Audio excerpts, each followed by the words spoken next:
All right, for our next step, we're going to go ahead and take our T connection with the yellow wire and our T connector with the brown wire, and we're going to run it up through the bumper towards the taillight harness.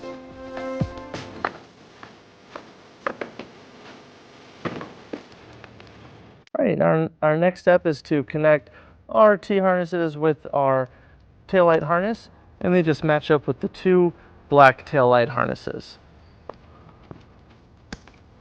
Right now we're going to go ahead and ground our harness, and we're going to be using a 1/4 inch tap screw. And we're just going to put it right here.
Next, we're going to hook up our power wire to our converter box, and we're going to use the provided heat shrink butt connector.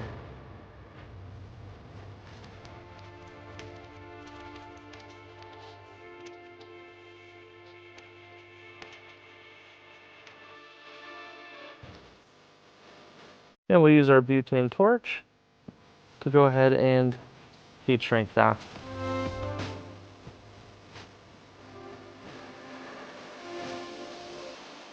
Right now we're going to go ahead and run our power wire to the battery at the front of the vehicle. Now we have determined that the best route is to follow this loom of wires, and it brings you all the way to the firewall on the passenger side.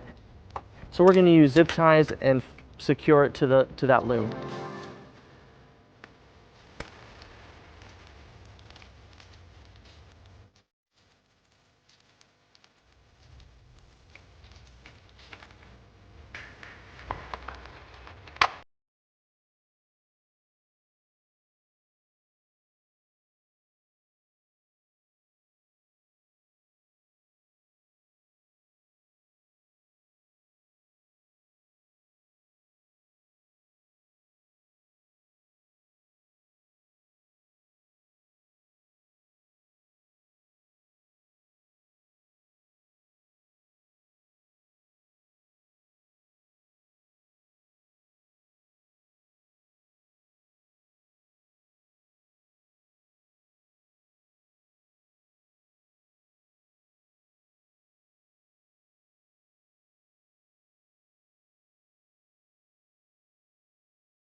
All right, now we're going to go ahead and remove the battery terminal nut.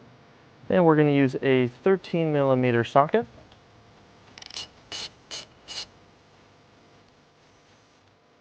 And then we'll put our fuse holder onto the post. And then we'll go ahead and tighten it down. Right now we'll go ahead and take our provided 15 amp fuse and we'll just place it in the fuse holder.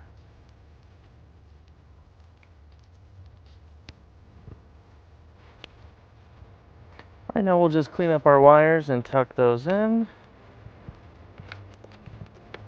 And then we'll put our terminal cap back on and close the hood. Alright, now that everything is hooked up, we're going to go ahead and secure our converter box. We're just going to use a tap screw and mount it to the frame. Alright, now we're going to go ahead and mount our floor flat bracket.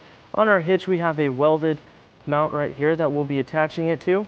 So we're going to follow the bumper support like we did before to bring our wire there. Alright, now that we have our floor flat routed,